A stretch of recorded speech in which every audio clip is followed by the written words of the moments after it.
to using the ABM to do the simulation and prediction on the epidemic. And then we are also building a dashboard to do some interactive analysis on the simulation data.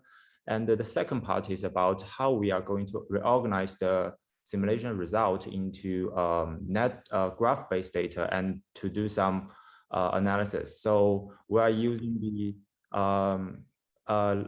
package called Network X and to build the data and build the graph. And we also using some building functions to do some algorithm analysis and prediction.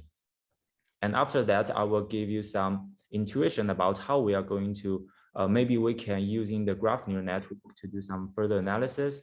And then we have some resources for a reference. Okay, so what is agent-based model? Is a kind of like innovative computational modeling approach. So you can treat it as a complex system, which is comprised of numerous individual agents. So every agent have multiple or numerous unique properties and behaviors. So every agent are entities. It can be used across numerous fields. So for example, like if you are in the biology field, you can treat, maybe you are in a very large biological system and you can treat every RNA and protein as a agent.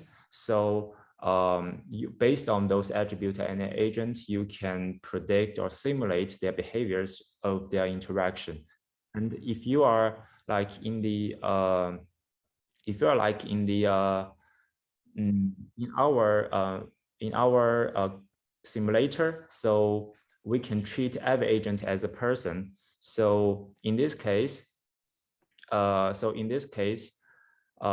can see every person, every agent will have different professions, different ages, different behaviors. So when there is a unique scenarios like evacuation, disease coming, different agents will react differently under different situations and based on their properties.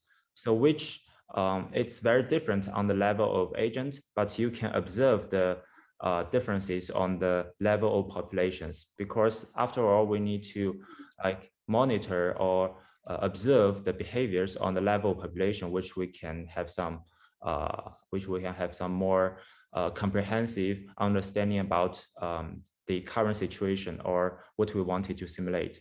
So of course that it can offer lots of flexibility and the scalability because the attribute is highly customizable, right? So, but of course there is some challenges as we can see in the last line. So like some resource needs, because there is lots of parameters need to be calculated and stored. So it's computational hungry and storage hungry.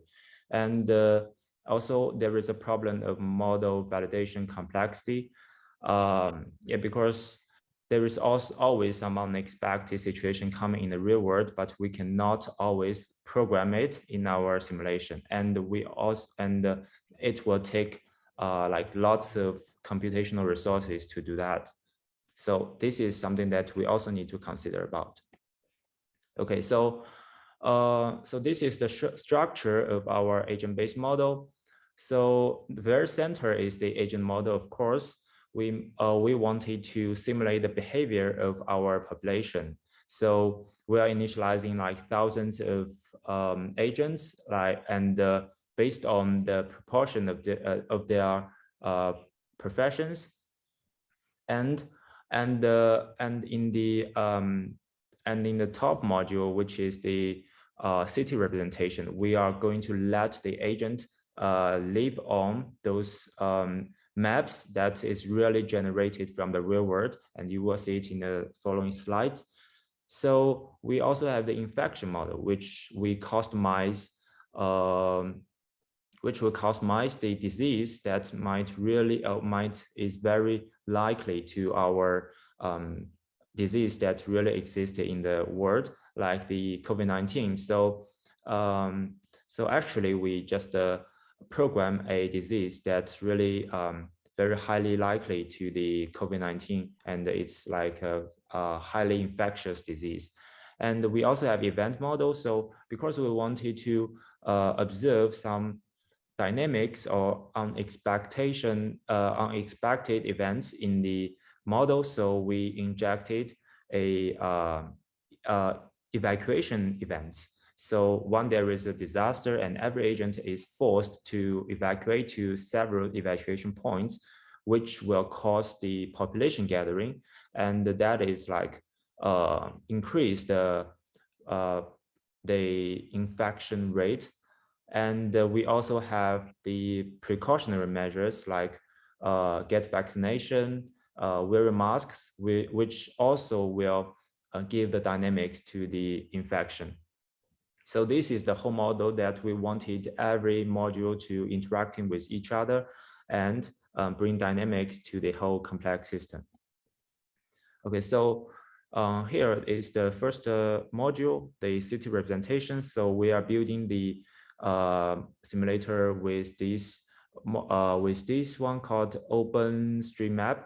So this data or the geographical data that we observe that we obtained from this website is actually very real from the real world. So we have their like centroid and latitude and longitude, those geographical information. So we can know the geographical information of buildings and agents and every movement when they are making. So we recorded everything. So in that case, we can reverse back to visualize the information after we got the simulation data.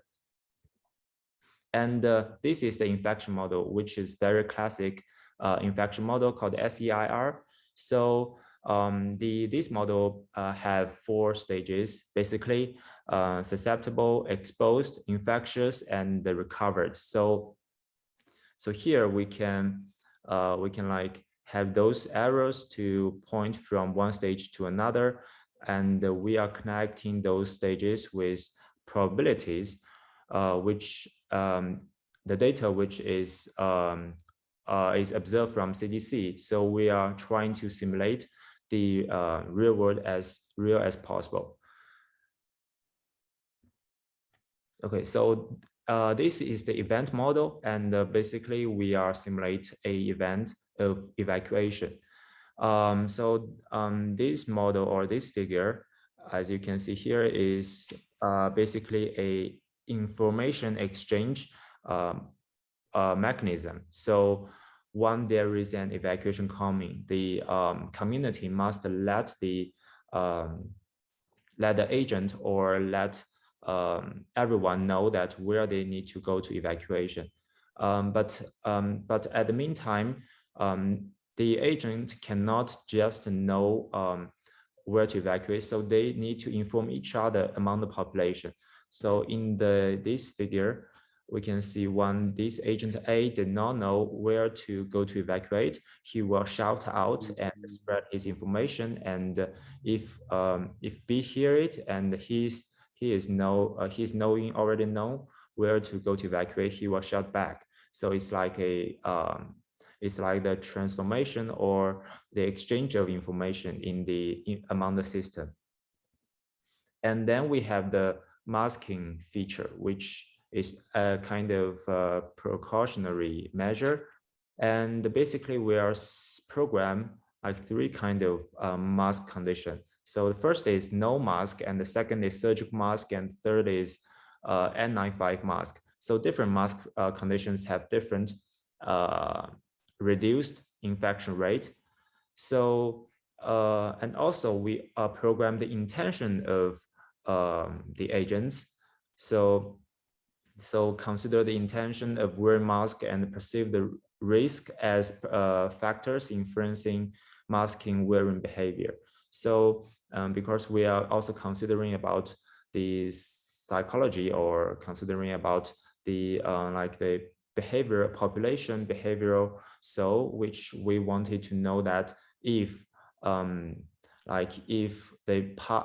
government wanted to show like a a strong intention of let their people to wear a mask if that will works much better than just not do those advertisement.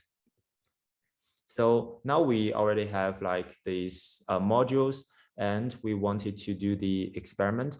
So basically we are conducting like multiple simulation experiments using combinations of varying parameters of mask wearing attributes and the switch of evacuation. So based on the map data of University of Tsukuba in Japan, so this is our collaborator and its surrounding areas. So we simulate the activities of 5,000 agents with 10 who are initially infectious for 10 days. So we put 10 infectious agents into this population and let them to be infected during their routine works. And this table is the final result. And we simulate every scenarios 10 times with different random seed. And we try to see that if this simulator is stable. So I think that's actually is not bad, I think. So we can directly see the visualization. So in the figure 1, we can see that there is the blue is representing the with evacuation scenario, while the other one is without evacuation. So we can see that with zero mask condition, without with evacuation, which is including the scenario of population gathering. So there is lots of infections happening here, while for 100% of masking scenario, the gap is much more smaller than the zero mask scenario. So which can prove that the masking actually will bring a lot more power of preventing simulation pandemic spread. And for the figure 2, which can also prove this can also prove this point. So just we can just observe the right column of those figures. Basically, there is a line, two black line, and which the period which is the evacuation time. And as you can see, comparing with zero masks and the 100% masks, the unhealthy agents is actually dropping much fierce. So yeah, so here we can see from the figure 4 and table 4, which regarding the change of places of those agents.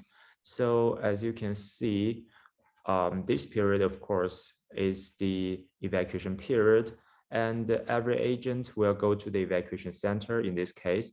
But to be noticed is that not in the real world is impossible that every agent will go to the evacuation center. As I mentioned before, there is always some unexpected scenarios coming. So so for now, we only have some, we only simulate the evacuation events just in a very naive condition. But we also need to consider about some unexpected things, like elders might unable to evacuate as soon as possible or something like that. And we definitely need to improve it in the future.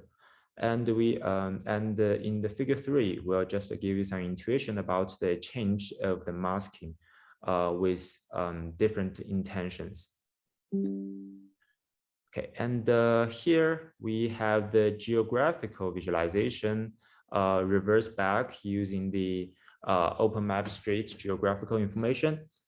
And so these two figures with the evacuation and without evacuation scenario. So we can obviously see there is some blue points here and several more small red points here, which representing the that the evacuation point, this red blue and this blue point representing the evacuation point, And those red points, that is because after the evacuation, those infected agents are spreading out and keep infecting other agents around those areas. And then we are also building a dashboard. So after we have the result of simulation, those results are stored in CSV files and like TXT files. And so we are building a dashboard that we can allow us to do some interactive simulation, but we want to let other users instead of our programmers to do that. So I think it's much better that we can do some interactives for our non-tech users. So basically, this is a web tool that we can allow us to upload up to 3 data sets. So we can do some comparative analysis in this case. So the demo here, so I will just give you some screenshots. So I will not demo it actually, but it's definitely work in our repository. So and so we are uploading 3 data sets here. So with evacuation events, 5,000 of agents will wear masks at initialization for all agents, except the medical doctors who will wear 100% of surgical masks. And we have 3 models with different intentions of wearing masks. So here is the first one. I think is the infection rate. So we are comparing their infection rate based on that. So just like what we have seen in the previous slides, some visualization part. And yeah, and this is also, we have already seen it. So it's the intention of mask wearing. And also we comparing the effectiveness of mask wearing. Yeah, I think it's kind of like a similar one that we already seen in the previous figures. So, and also we can track the agents' agents' behaviors based on their different health conditions. So as we can see here, is from the exposed to asymptomatic, and we can see all his behaviors during this period. And also we can see from the asymptomatic to symptomatic, we can track the single agent's behavior all the time here. And also just like that. And that can give us the idea that how our agents, or how the logic of those agents is working, and we can also debug it if there is something that is not that good, or not just like a normal people's behavior. And we also can doing something more with the geographical visualization. So the very left is the heat map, and we have the infection route. So the width of the line representing the infection, and we can see that actually there is many connections between the evacuation centers.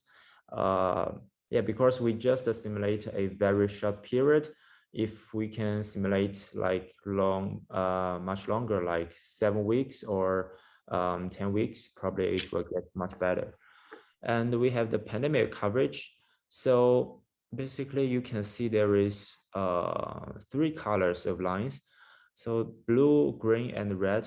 Because this is interactive, we can just simply get 1 colors. So it's represented 3 stages of the infections events happening in this area: pre-evacuation, during evacuation, after evacuation. So in this case, we can check if the evacuation, how the evacuation is happening, or how the pandemic coverage, comparing those 3 period. And actually the blue lines represent the after evacuation, which you can see there is a lot more coverage, because there is the infection. Those infectious agents are infecting the surrounding areas. Okay, so now we already have the simulator part finished, and now I will jump to the graph-based approach, which we are going to use in the graph data to do some analysis. But because we are still working on that, so I will give you some preliminary result and some intuition about how we are going to do that. And maybe there is several case studies for reference. So first, I will introduce like the graph-based approach. So what is graph-based data, or what is graph? So like social networks, as you can see, like WeChat, your friends in WeChat, in Instagram, in Facebook, they are all like a social networks. You can connecting with your friends using those apps. So, and also we have economic networks like hedge funds, banks, and the business institutions. They can connecting with their financing, right? And we also have communication networks, citation networks. So which paper is cited by which paper, right? So we have so through the citation networks, we will know that which paper is the most important one. And we can also have internet. So we can see how our personal computer or laptop is connecting to the internet through the graph of the through the graph of net. So we also have the network of neurons and biologists or something like that. So because we have so many graph based data, we wanted to organize the graph and using the algorithms in the graph to do some data mining or analysis, right? So we may need using some tools, of course, like there is some great tools in Python, like this network X. So we are going to we first reorganize the data into graphs, and we're using these tools called Network X to build graphs and do some data mining. So this is the brief introduction, and we can do some fancy drawings as well as to using those algorithms to do a further analysis. So the basic idea about using our data is that, so first we are going to reorganize the data into graph-based data. So like maybe we can build those data into those several classes or several kinds of graphs. And we treat our agents or our buildings as node. And for the edge, or for the connections, we can using the infection routes to do that. Yeah, and how are we going to analyze it? So first we'll build the graph and do some visualization, and then there is several recommendations. So first, the shortest path, it can provide suggestions for quarantine area. So because we are building the graphs with edge based on the infection. So we can see that if this A building is infected, and we can check back to see the other buildings that have high risks or the shortest path that is related to this building. So we can give some precise recommendations based on that. And also we have several degree information or the importance information based on those measurements. We can find the most central infectious place. And we also have the clustering. So it's kind of like you can check their self loops or something like that. So we can see which or what kind of buildings they are connecting to each other. And this is our simulation result, which is saved as a form of CSV files. And from the left agent, from the left information, those are the agents that as the infectees. And for the right agents, they are the infectors. So infector will infect infectees. And in this case, we got their informations like centroid information, which is geographical information. and we have these agent location, and we have their professions and IDs. So that's good enough for us to build a graph. So basically, I simply just build a graph based on the locations and their professions. So the brief example is that we have this evacuation point, and we have a self loop here, which means that the infector in the evacuation point is infected also just in this evacuation point. So which means that there is a lot of self-infection events happening in the those buildings that called evacuation points. And we can also see the line where the edge width is bigger than the rest of the edges. So which means that there is lots of infections cases happen here. And the same logic for the rest of the figures. So I think at least it can provide us some like intuitions about which profession is highly risk to the disease, and also as well as which places is highly risk. And then there is some case study. So because I still working on the graph analysis, so I will just give you some case studies about that. So we are building a Shanghai subway lines as a graph, and we can do some importance analysis. So we can find their shortest path.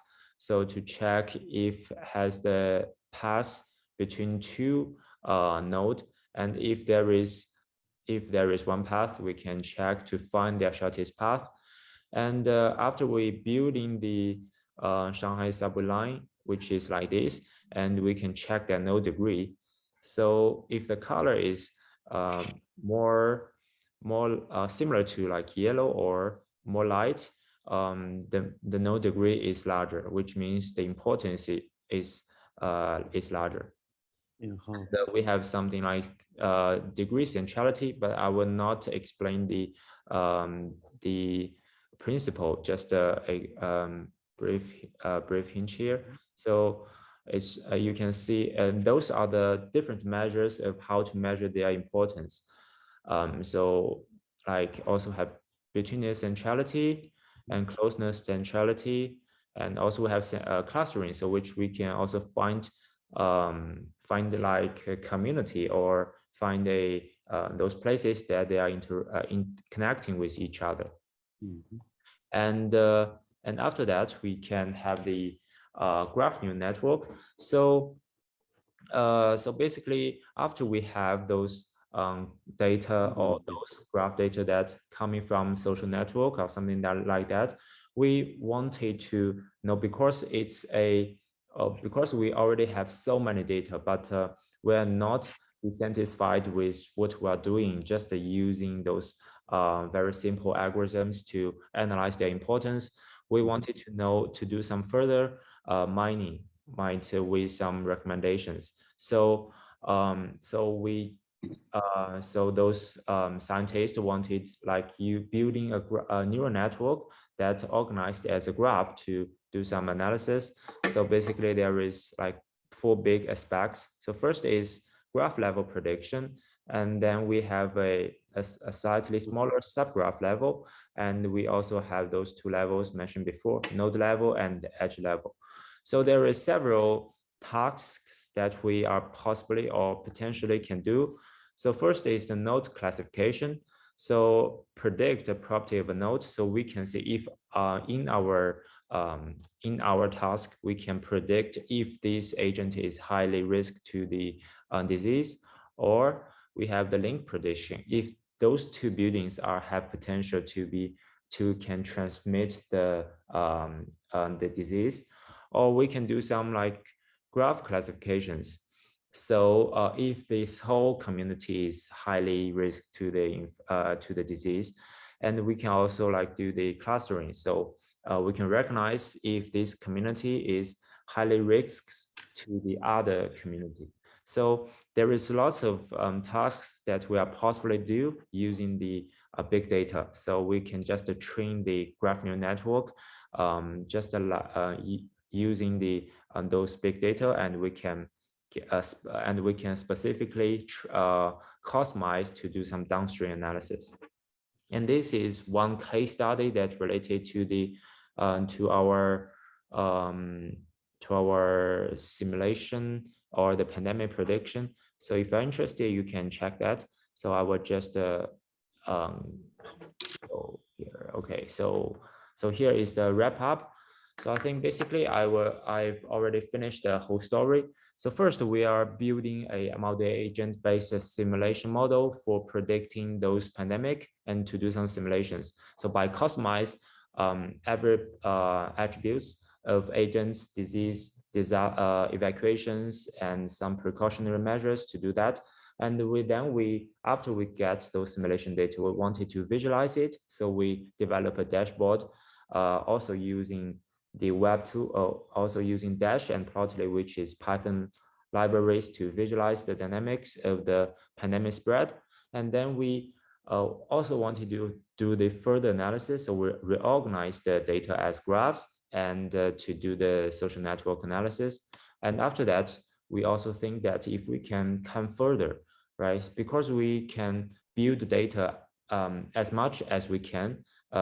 So if there is a possible that we can build GNN to do a further downstream classification recommendation like that. So that's the whole story about how we are going to using the simulation model to like doing some actual works that can contribute or provide recommendations for the policymakers in the future.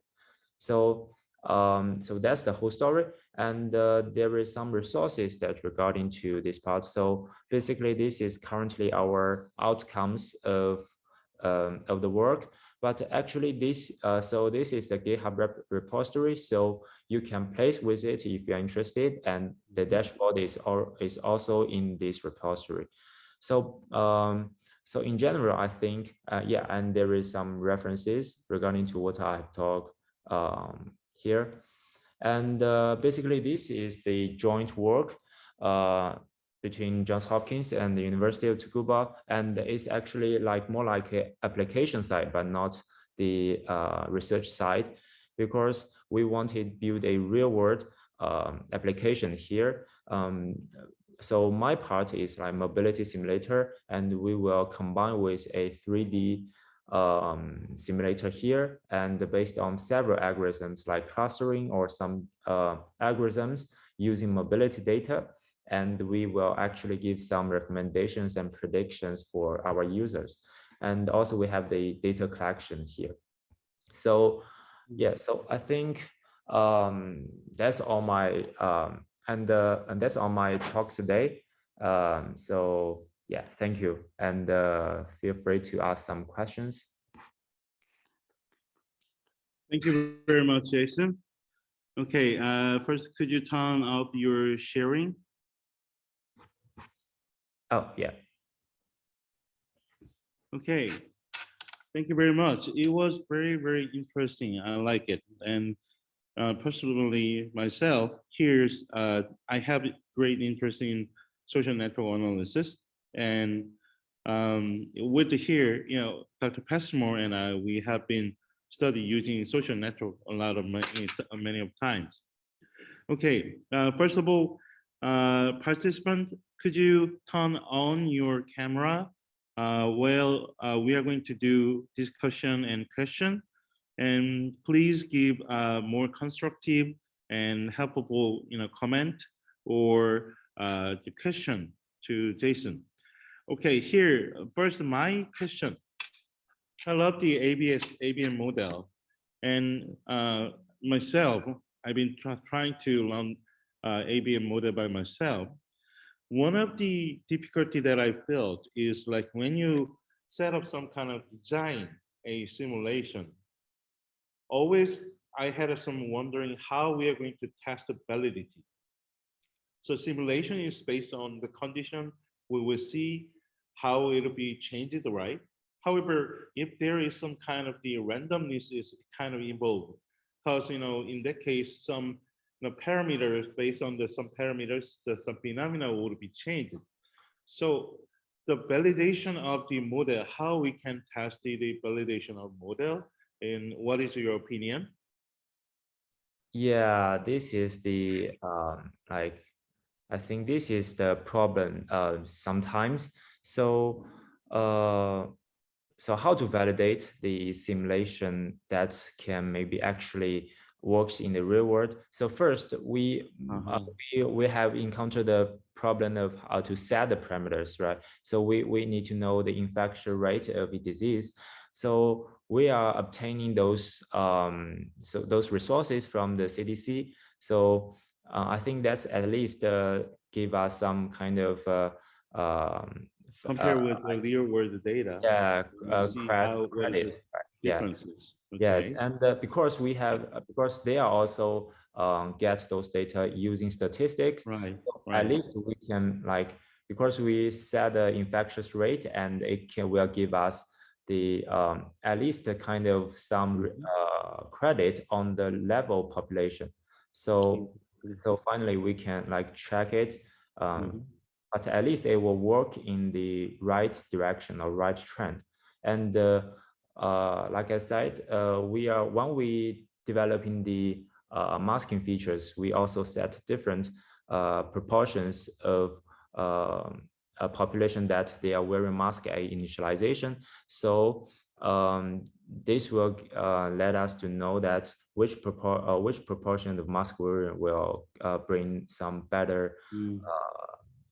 like the idea of preventing pandemic spread. So so yeah, I think this is a problem. So when I design those features, I think about that. So we are trying to find those source or the parameters with credit from those source that's released from government or those good institution. Yeah. Right, right. Thank you very much, Jason. Okay. Yes, Dr. Pessamore.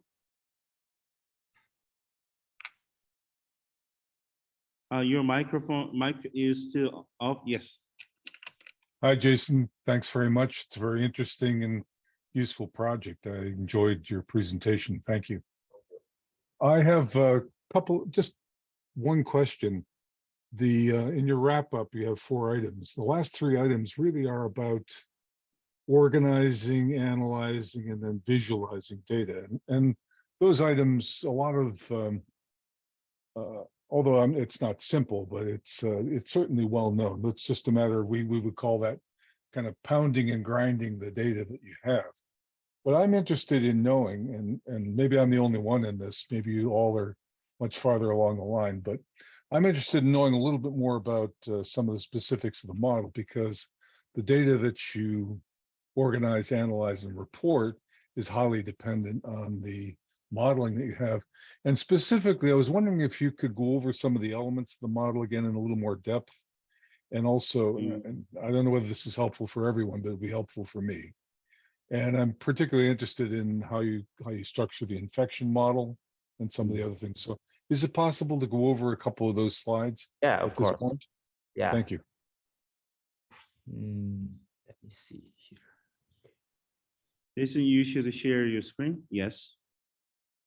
Is Thank that you. works? Yeah. Okay. I think so I will actually go back to, yeah, so this is the SCR model.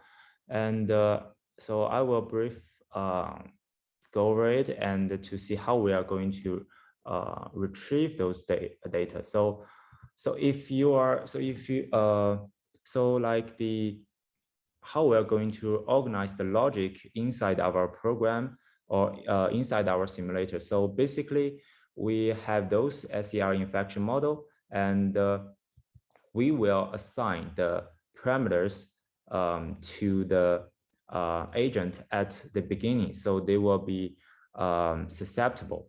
So every agent will be susceptible because they are like potentially contract to the disease, and also we will set so yeah, so sorry, think so. First, we can go back to here. So we can see the experiment. We have like 5,000 agents with 10 who are initially infectious here. So in this case, we are initializing 5,000 agents with two disease conditions. So like there is 10 agents will be initializing assigned as exposed, and the rest of agents will be assigned as susceptible. So they will have parameters of their disease condition. And then we will. Excuse me, Jason, are there individual differences in susceptibility built in, or does everybody have a constant susceptibility?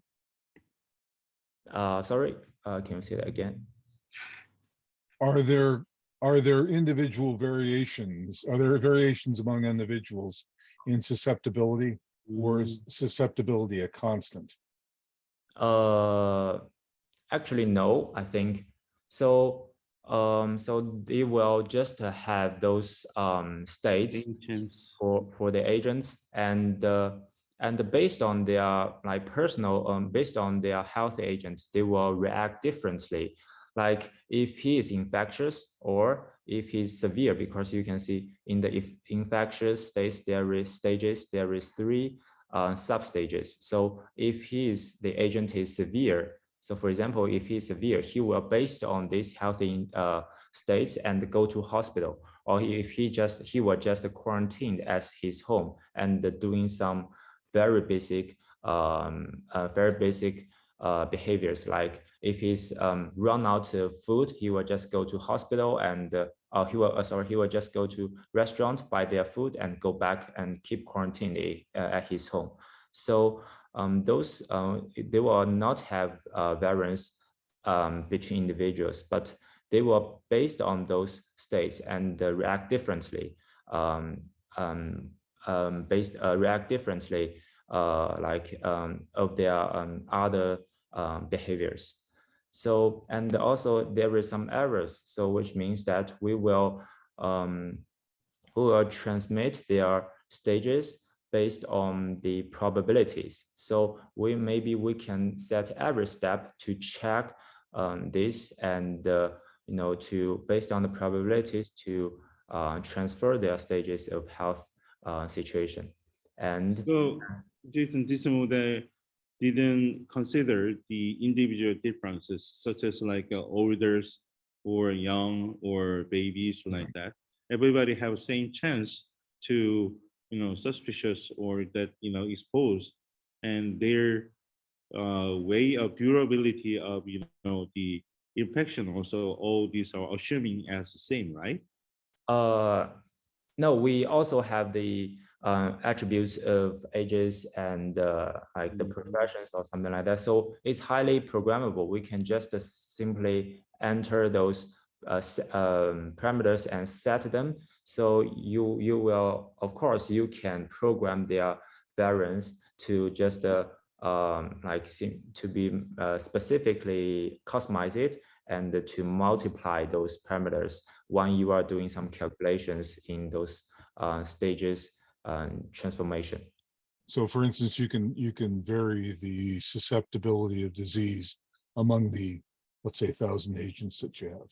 Yeah. In this simulation. Okay. And is that a single index of susceptibility, or is it multidimensional? It's just a simple. So, okay. So this is just our model. Yeah. Okay, and this, I'm sorry to ask so many questions here. I'm just trying to figure this out. So in your infection model, your exposure, first person is asymptomatic, symptomatic, then severe, and they can, in each of those states, they can go to the restaurant. So they could stay asymptomatic, they could be symptomatic, and they could have severe disease. And okay, now in different models of epidemics, isn't this link between exposure and the state of the disease, doesn't that vary quite a bit? because the actual conditions of exposure. So for instance, if I have a respiratory disease that is mostly susceptible, I'm susceptible because I touch fomites surfaces, is different than a respiratory disease that I catch from particles in the air, respiratory particles in the air. So is that something that can be built into this too? Because the link here between the exposure and whether you move from asymptomatic to symptomatic to severe is dependent on that, right? In other Yeah, words, particularly between asymptomatic and symptomatic yeah, process there. that's a good question. Okay. So, so I think, uh, yeah, of course we can do that. But Okay. so because we are just building it on the COVID period, so I think probably we are going to build it based on the characteristics of this disease, and of course we can build some links between Okay. those two. Yeah. Yeah. And may I ask, what's the difference between, I understand being symptomatic, uh, I understand when you're symptomatic, but what is the difference between being symptomatic and severe? What's severe? Hmm. Severe means that, oh yeah, so means symptomatic means that he's infectious, right? So Right. and he will react some symptoms like cough or something. So we are also recording their symptoms. Mm-hmm. But for the severe, the agent have to go to hospital or he will have to be quarantined at their home. Okay, so I can understand being asymptomatic and propagating the disease. Also symptomatic, you decide to go to the restaurant and you're symptomatic and you have it. The asymptomatic, I don't know whether I'm ill, but I'm propagating the disease. But what's the realistic part of severe infection going to restaurant? I mean, I'm trying to figure out what severe infection is in this case. Does this mean that I'm under, let's say I have a ventilator or I have to be hospitalized and given additional oxygen or other treatments? Is it, I don't understand how you can be, what severe is in this case. Does severe mean that you are essentially hospitalized or severely ill and going to the restaurant? Okay, doesn't seem to be an option Yeah, yes. based on the definition of what severe is. If severe means you're hospitalized or, let's say unable to function, I don't, anyhow, Yeah, the, so the rate of being severe and going to the restaurant would seem to be small. yeah, Okay. yes. Thank you. So, yeah, I think this is something that we can consider about.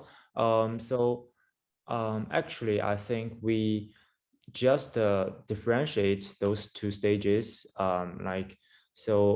Adding more behaviors to the severe, like he will be hospitalized, and he will just stay at home and maintain his very basic life needs.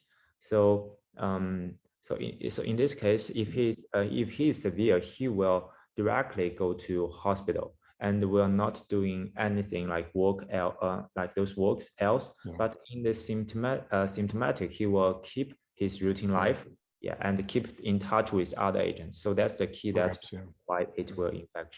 Yeah. Okay, so all of these, the directional areas you have are all essentially transitions from one state to the other. Yeah. And so you have to estimate transition probabilities. And you indicate here that these are using differential equations. Is this kind of, how does that, what do those equations look like? Is this a Markov or non-Markov process, or what's going on here? Yeah, so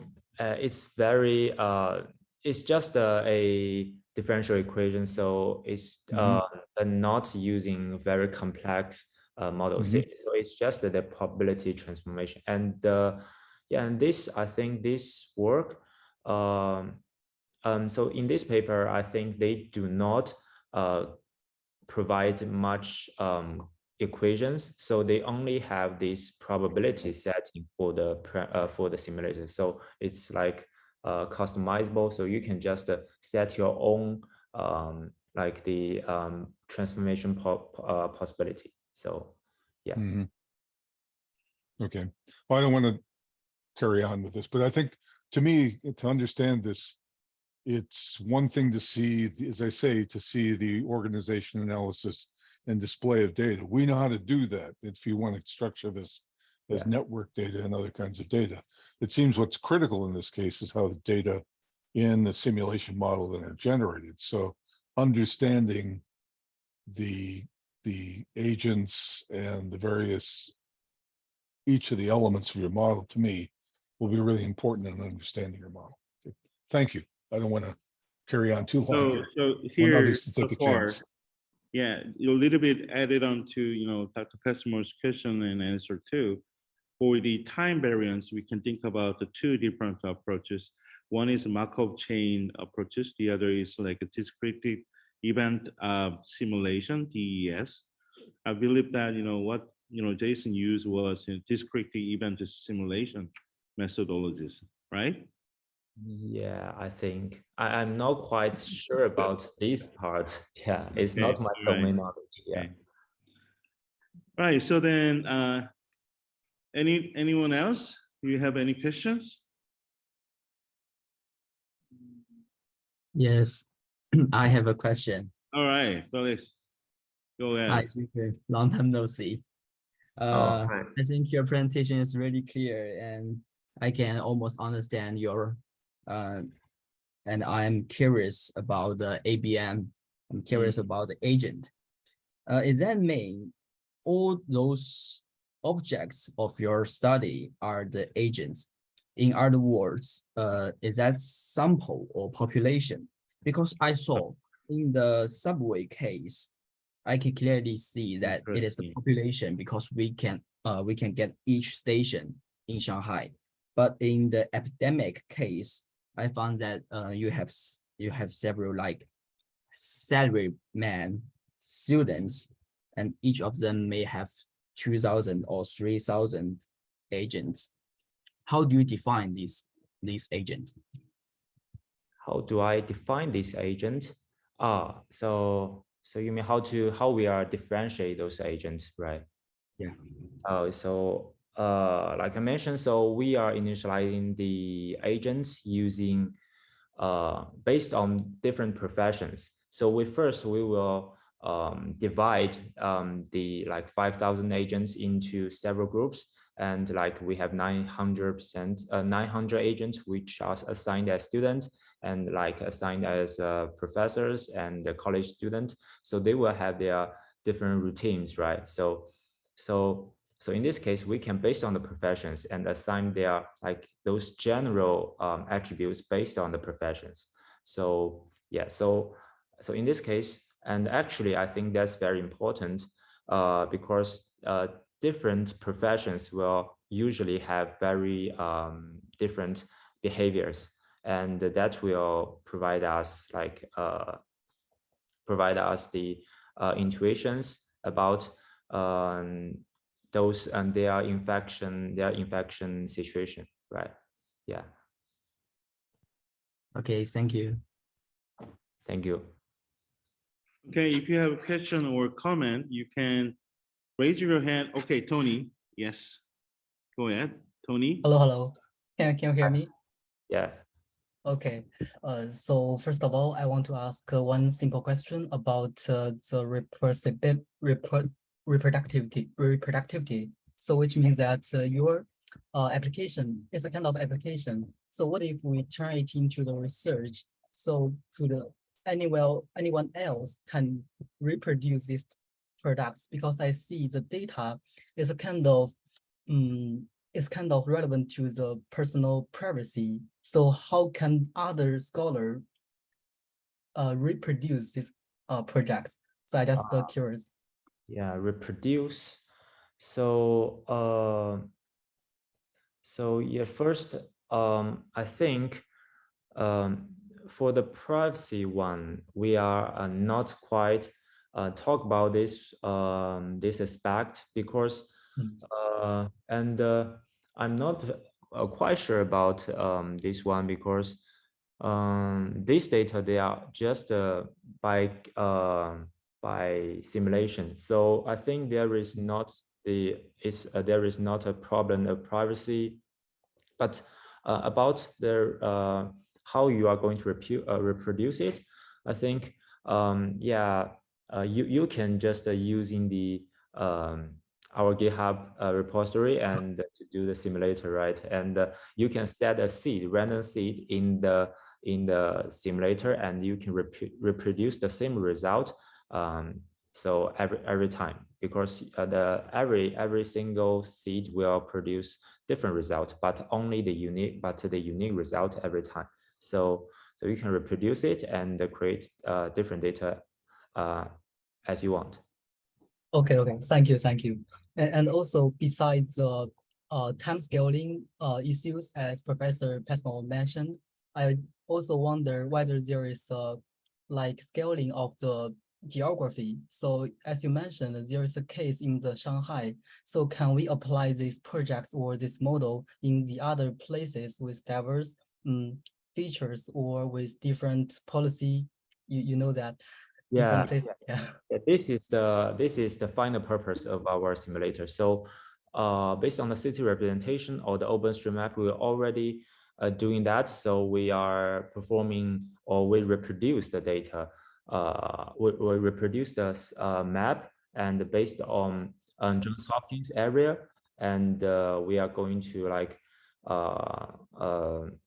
trying to simulate the disease scenario, pandemic scenario under our local areas. But this simulator will only limited to a very like community level, but not city or not the whole country level. So it's like because it's called epidemic but not pandemic, so it's a local, so it's a local sense. Okay, yeah, thank you. For the other students, understanding to help them, I will add it up a little bit of experience explanation. First of all, when we do some kind of the analysis, there is some randomness we use that to testing probability. But the randomness, what we see in a software, that is not true random, that is kind of pseudo random. So in many computer, software, statistic software, we're using random number generation. So seed is a specific number you can start. So then, of course, there is kind of the characteristic of analysis, still have some characteristic of the randomness. However, with the same seed, you can reproduce same result again and again and again. So that is the seed, what they talking about. And reproducibility is one kind of issue in these days in scholarly community we talking about. Once you will run some kind of the analysis, there's a level of the reproducibility. So more rigorous and the better the approaches is some study they can be replicated or reproducible. So that is what they talking about. And one another is randomness seed. And what else you ask, Tony? Oh, I also asked the scaling of the geography, like geography yeah. model. So as I see this model, this is like one case model. So geography means, or you can, the one thing that I really love is like kind of any kind of the geographical kind of the object can be converted to the network. So for example, there is some bridge and area. So bridge as a tie, and then the land as a node. So then you can, abstract some layer, the map as like it's abstract. You can represent, graph as abstraction of the actual geographies. So then, which means that if Jason's model is accurate enough, then that is well representing, the reality, which means that this kind of network configuration, you can change that, you can apply to same model to the different parameter like. Am I correct, Jason? Yeah. All right, thank you. Okay, if you have some question, please raise your hand or just turn on your microphone and jumping in. Actually, I have a Okay. I'm sorry. Okay, I turn off the mic. Okay, please, students in classroom, please turn off your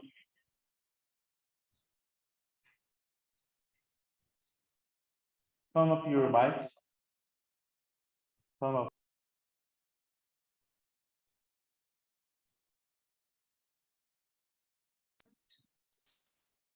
So based on the question Felix asked, also Tony mentioned about the agent. Is the agent the population or the sample you said about the professions? So how can we decide the professions? I think that the professions would be different based on cities. Also, I think if we want to apply the model to different cities, maybe we need to also consider about the policies these cities take about the COVID-19 and the different time period, they have different policies that might also be a factor that affects the model when also affects the time variance of models.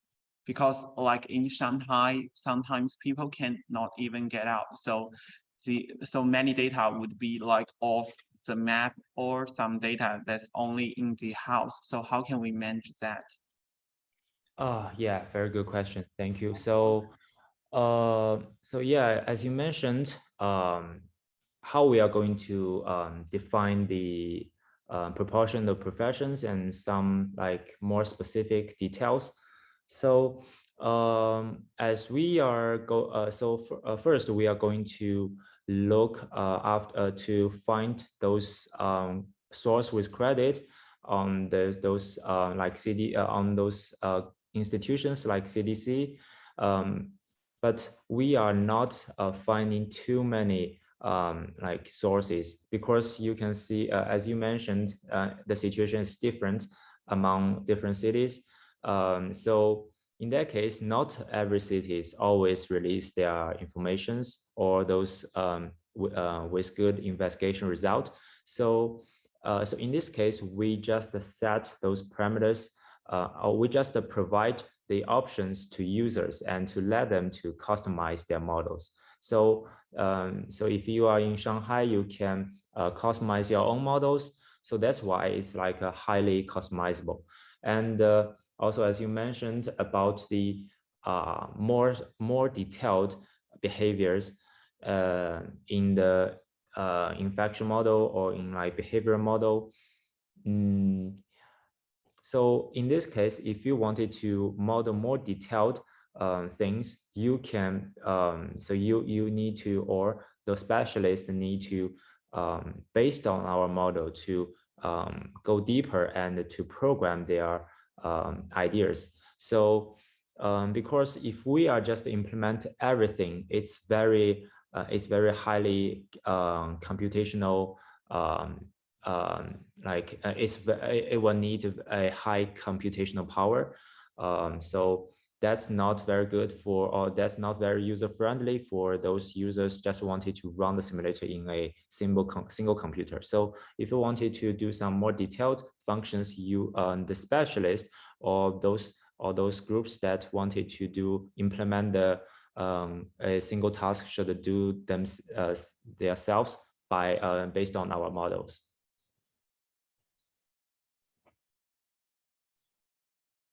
Okay, thank you, Jason. Is there any other somebody who have questions?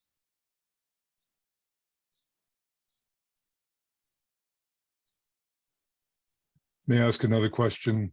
Right. Yes. Jason, what do you think, what would you recommend as a really good source for students, and I'm including professor students, to understand agent-based modeling? What do you think is a good, solid resource that treats that generally, not just in this? So you mean how to learn the Yeah, agent? I'd say that would cover the entire notion of the I love the agent-based model. ABM model too, and I'm studying too, Yeah. but it's hard to Yeah. find the source. Yeah, I Uh, found some things, but I was curious what you would think on that, Jason. Thank you. So, yeah, so first, I was also not a very, it's not acquire much more domain knowledge in here, and I'm not a specialist.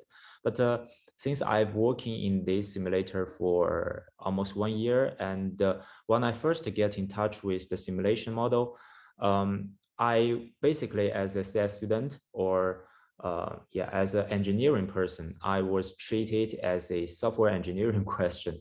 So like, because it's like objective oriented programming. So we are, so I dive into the simulation, this code, and to check that how the whole system is working. And the best way to find it is that, so the best way to sense the logic of how the simulation running is that I'm diving into the code and to check what is going on in every step and like that. So after that, I get a basic understanding and how the simulation is saving the log, saving the result, and how the state is transmitting among those objects, which is the agent or buildings like that. So I will get just general sense about it, and after that I will go to read some papers or book chapters. I think I recommend one source that's in the last page. Maybe I can. So then your models, the agent is the actual the object, right? OP. Yes, it's the OP. And So Dr. Kuchmer, usually what we used to use was net logo, right? So we have some little dot and we set up the rules and then, set up the condition to how to move. But, programming side in Python, there's a object-oriented programming. So then you can make some kind of those are each object are working as like kind of the AI, like actually in a game, they use the NPC as like a OP. And I think that is kind of good starting point for if I have to study about ABM model with Python, and then I would be starting with the study about OOP, and then as a visualization, as like a dynamic network visualization, or Dash as like kind of we are using as like a dashboard for the Python based dashboard. Yeah, but I think that's the further story. So first, maybe I'm sharing a source in the Zoom chat. So this is the source about how to. I think this is a book that's sharing the whole story about how to build a simulation on the side of computational social science. So I think this is a really good one. Yeah. Yeah. Thank you very much. Oh, yeah. I think I can also check these two sources. Thank you. Yeah. Yeah, I kind of course, there are several ways to understand something like this. The one way is to actually, get in and work a simulation. It's kind of like, if you want to understand work, do the work. But Yeah. the other, I think another approach, and this is an approach that I use. I like to have an overview that looks at something like ABM, not in a specific context, and maybe a little more abstract, so I understand the whole thing. So some of these are helpful, but to me, it's a difficult area to study, I think. But Right. I appreciate your work in this. It's very interesting. Yeah. May I ask also how you as an engineer have connected with the kind of epidemiological group at Johns Hopkins? So How do you work for them, or do they? Oh yeah, so yeah, I think they are just I think because maybe my previous collaborators, they are just leave the lab, and this work is already performing like for 2 years or 3 years. So they are continuously building the whole ecosystems, I think, the whole systems. And I was just join it and slightly adding several modules to it. Yeah, and I'm also gaining some understanding about this ABM model. Yeah. Yeah, great. That's really good. Thank you. Okay. If you don't have any further question, first of all, thank you very much, Jason. Yeah.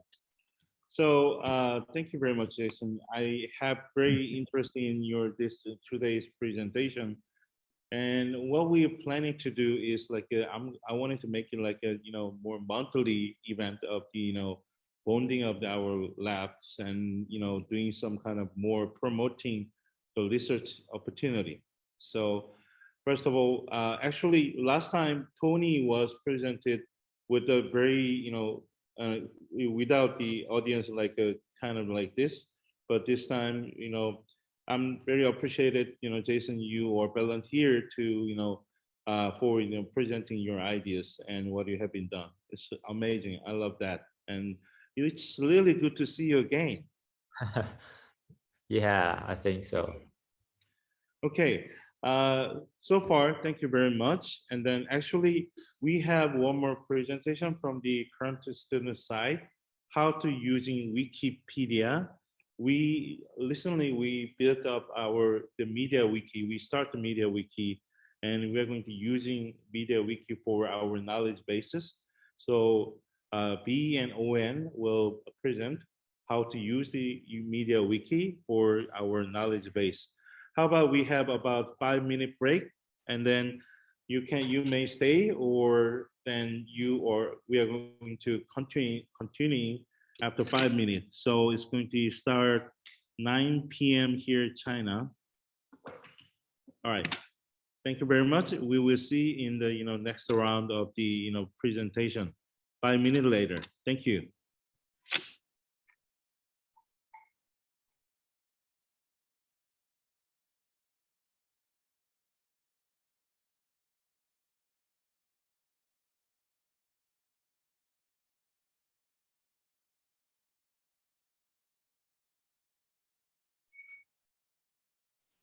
Okay, hello, everybody. Let's start.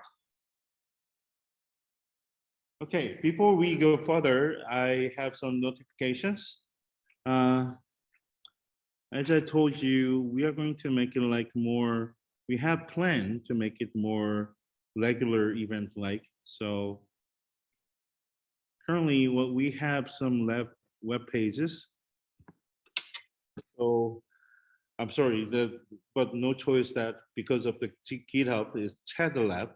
So actually the IP address is 1 4 something 3 like that. But however, if you are typing chat lab.github.io, I will leave the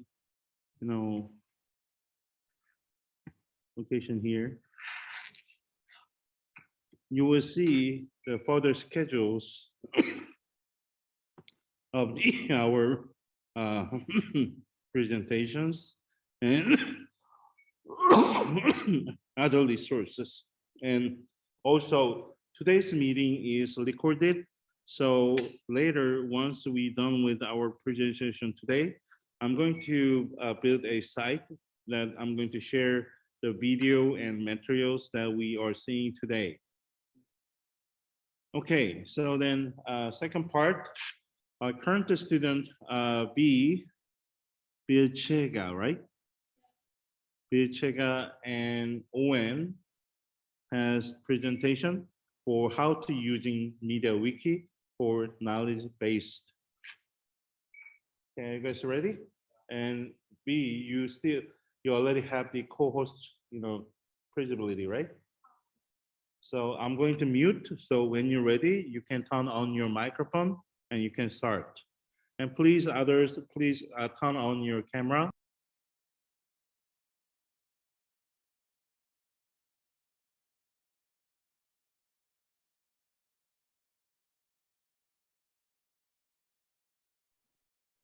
Hello.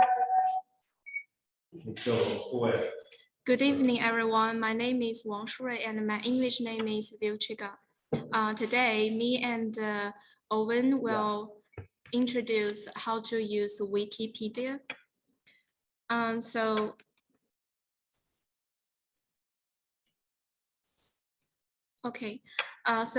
Today our contents, we have 3 parts: introduction, and teach you how to edit your Wikipedia, and do some practice. Firstly, what is Wikipedia? Well, it is Wikipedia uses collaborative software known as Wiki that facilitates the creation and development of articles. And compare with other similar tools, the advantage of Wiki is it has the connection. You will see in this page, there are some red words like WKU, HRM, like this. Well, this means when you click it, and it will turn to another pages about WKU. For example, once you click WKU, this red tab, and then you will see this page, which means when you use Wikipedia, you will be more confident and improve your efficiency to learn and to work. So it is the most shining point of Wikipedia. And the next part is how to edit your Wikipedia. Firstly, we need an account. Well, we have a BA Lab account. Here you can see the link. Click it, and you will open it directly. And of course, you can create your individual accounts. Well, you can just search in Google Wikipedia, and then you will see this page. You can select your language. I suggest you use English, and then create account. Once it's finished, you will see this page. You can see the read, change source, and view history. These things. Usually we will use change source this to edit your wiki page. Well, you need to use some special marks to help you finish it. And then you can just publish changes. For example, here there's a simple example of my Wikipedia. You can see some contents are underlined and delete. In the bottom of this page, you will see the contents are in a frame. And also there's some italic and bold. Well, once you use some special marks, you can get these things. Next, let's welcome Owen to teach you the special marks to help you finish editing your Wikipedia. Yeah, first of all, in order to make editing more efficient, we recommend that you first set the system language, the language you are most familiar with. For example, I set into the Chinese and click on the list that appears in the portrait at the top right of the page. Select from the list and click preference. You can do when I'm say about this, and then scroll down the page to find the language you want to set up in the internationalization section. And after you find the language you want and select it, don't forget to click save in the bottom left corner of the page.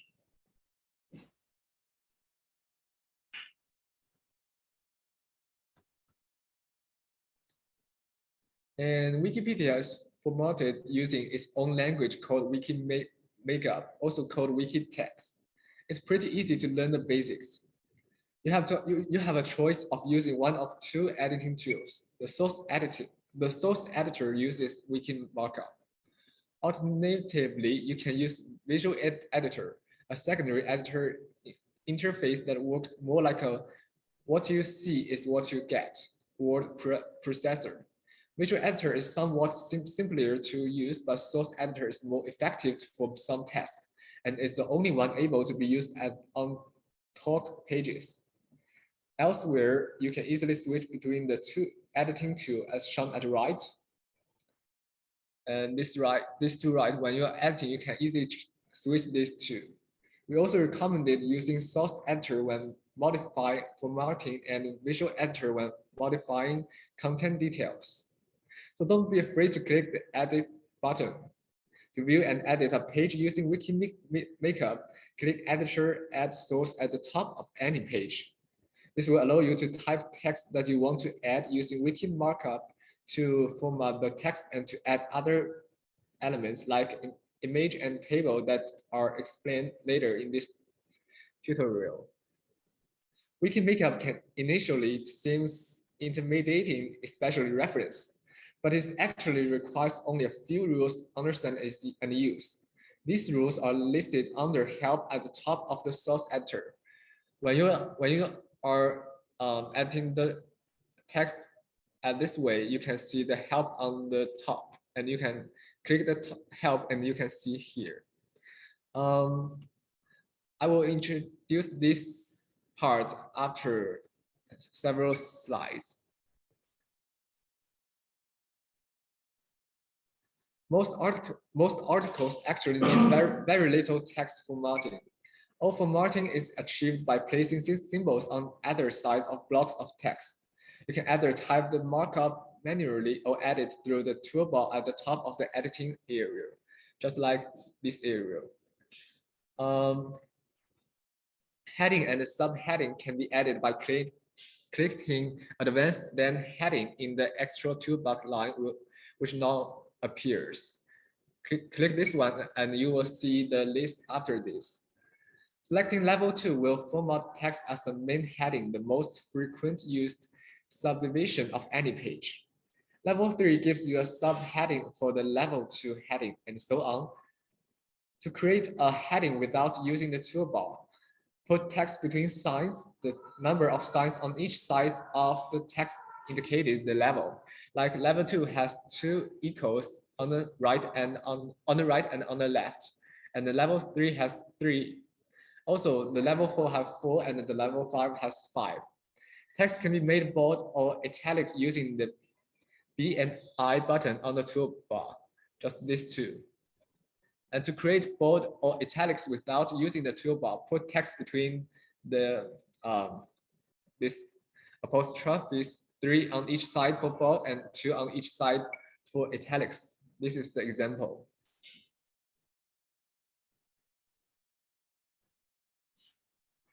And you can use toolbars on the text board to aid in editing, such as advanced and help. Like you can see, this is what it was showed when you click the advanced. You can change the headings format and to make the text bigger or smaller, and this. And help is more useful.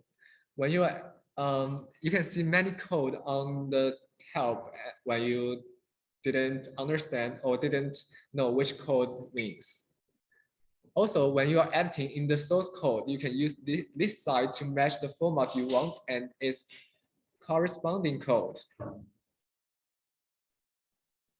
Now, I will show some commonly used formats. First, the italic and bold we said before, and if you want to use the bold and italics, just 2 and 3 is the 5. Also, if the text you have already have the 2, you can text the no wiki before your text to show wiki that this is what I really want to say, but not the wiki. And the underline and the delete is also very important in our text. So You can type this or this is similar, and also this is also similar. You can try each when I said about this. And which we mentioned before, the level 2, level 3, level 5, and so on. You can see that there are lines under the level 2, and which means level 2 is the biggest heading in your page.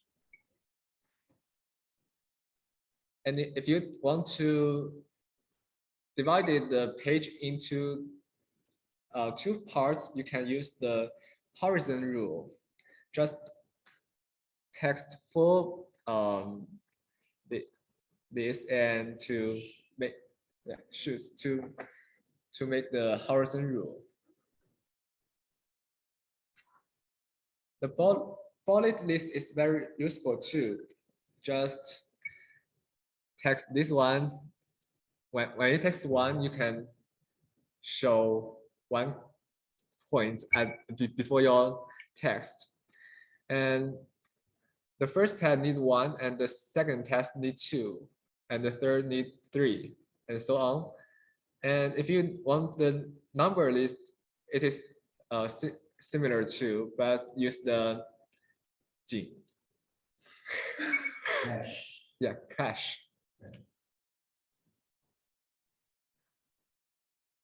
The main page is also very useful. Just like we showed before, you click this and you will turn in different page. And now I will show you a video about the link. Yeah.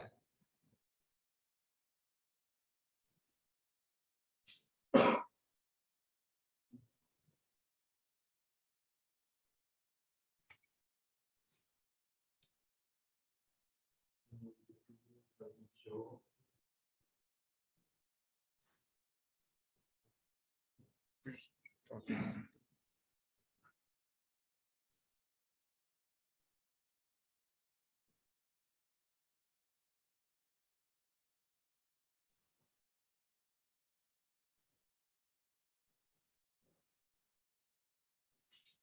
Okay, I think this video is, the duplication of what you were talking about. Yeah. So could you move on to the other part? This is the final part. Okay. Yeah.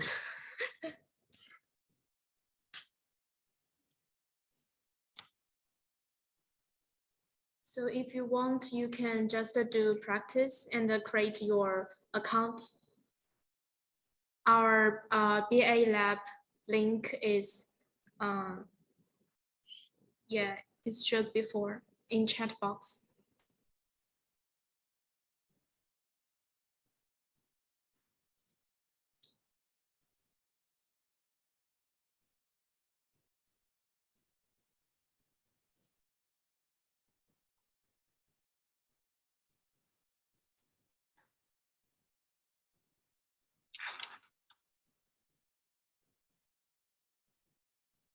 So this is how to make a link, Yeah. right? Yeah. So in a wiki, they're using the bracket as like starting the new link or some kind of the new pages they can start.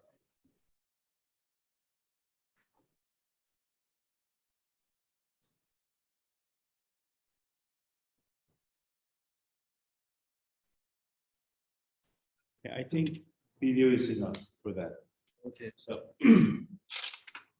is there something something more that you guys are preparing for that? Well, I'd like to show you my page Okay, that I've yeah. already done. Go ahead. So the video is about what they are presenting today to showing as like a sequential. So later we are going to provide you the link.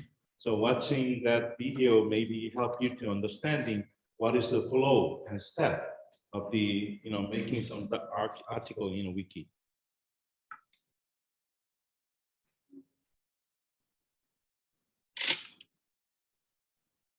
Okay, here, This page is our BA Lab wiki page.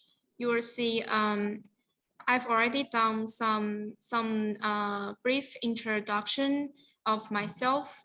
You will see once you've finished editing, like this bold and the red tab, click it and it will turn to another page. This page, but I haven't write something on it. And psychology page, like this thing. You can keep editing in other pages, so it's more convenience to Extend or easy to yeah. extend. Yeah, easy to for you study or work work. And like this italic, delete, underline, and this line, yeah, divide different paragraphs. And this frame, you can use it to emphasize something important, like this. So this is how it looks like when you finish your page. Okay, you done? Yeah. Okay, thank you very much. Okay, do you have any question or comment? You can raise your hand or you can just start, open your mic and you can jump in and you can start. I need to leave now, so I wanted to say thank you to everyone. I enjoyed the presentations and hearing your discussion, and so I hope I get invited back. We will. And Okay, thank you. Always you're welcome to our lab meeting and presentations. Thank you so much. And Very good much. night to you. It's good morning here, but good night to you. Yeah, good night. Good Bye-bye. night. Okay, any question, comment?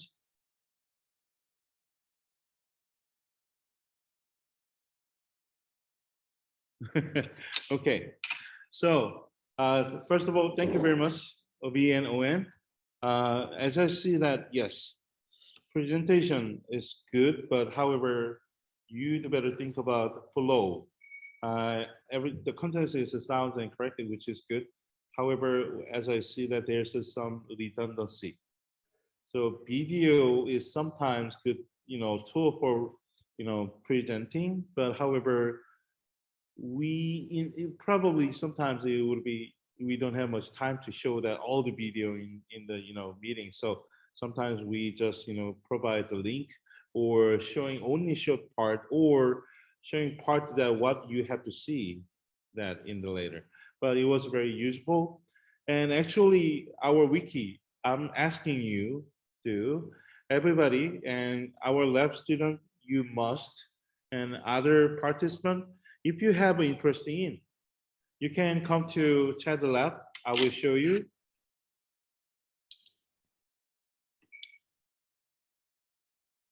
If you have an interest in this wiki, so then chat the lab. So the address is kind of complicated. So when you go to resource and then website, so then you will see our lab, the resource. So wiki that you can use here, task wiki. So when you click the task wiki, so then you will see the wiki pages that you are seeing today. Here, these personal pages and UN as well. And I'm working on it.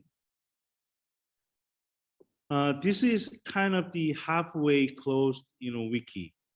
Usually wikis are the open-ended, but this one is, if you are not signed up, you can only read. However, if you sign up, then you can edit the pages and you can participate the contribution to our, practice. So we are going to edit more. We are going to build our knowledge base in here. So I hope you are, have an interest in more. and participated more actively. All right. Okay, thank you very much. I think that is pretty much what we wanted to do this. However, here, Felix and Tony and Jason, I want to hear you one last, comment or something. I just wanted to hear from you. How about start with Felix, then Tony, and then Jason? What should I say? Hello to I'm everybody. looking forward to come back. Yeah, I really want to come back, but I have internship and I have to prepare some test. It is really hard. And I just chat with Jason about the test. Right. Felix is now is a junior to senior, right? Yeah. Senior student in finance major, our lab student. And I really hope to see you again. All right. Okay, see you. Tony? Yeah, to be honest, I really love this meeting and we can learn a lot and we can share different skills we owned and which will also contributing to the lab. And furthermore, maybe we can also to do some sharing projects with each other.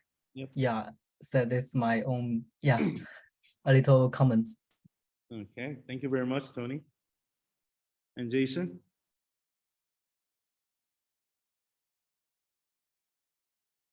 Yeah, so I think that's a very good meeting, and yeah, maybe we can touch base more if you are if you want some help from the technical side. Needed a lot of help from you. Yeah, you guys. Yeah, so now I'm maybe working on more like so this is only my project on the social science. So, but I will already change my field in the computational biology.